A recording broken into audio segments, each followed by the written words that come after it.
চাকরিরত প্রার্থীরা রয়েছেন যাদের প্যানেল ক্যান্সেল হয়েছে, তাদের জন্যে যারা মনে করেন যে তারা যোগ্য ক্যান্ডিডেট, যারা মনে করেন যে তারা মেধার ভিত্তিতে চাকরিতে জয়েন করেছেন, তাদের জন্য ডকুমেন্টস জমা নেওয়া হচ্ছে। প্রয়োজন সুপ্রিম কোর্টে মুভ করার জন্য ডকুমেন্ট সাবমিট করা হচ্ছে, ডকুমেন্ট জমা নিচ্ছেন। আর যারা ডকুমেন্টস দিতে চান তাদেরকে অনুরোধ করব আপনারা আসুন এবং সংগ্রামী যৌথ মঞ্চের যে কর্মসূচি, সেই কর্মসূচিতে আপনারা যোগ দিন এবং সংগ্রামী যৌথ মঞ্চ আপনাদের পাশে থাকবে।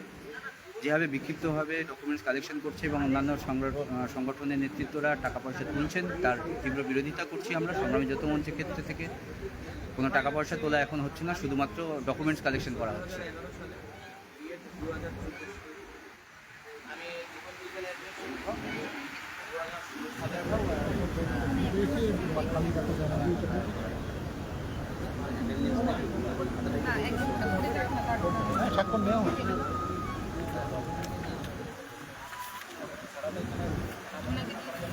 নাম ডকুমেন্ট চাইতে হবে তাহলে। হ্যাঁ, নামটা নথিভুক্ত করা যাবে। একমাত্র যারা ডকুমেন্ট দিচ্ছে তাদের নামটাই সিরিয়ালটা লিখে রাখবে, কিন্তু এখানে হ্যাঁ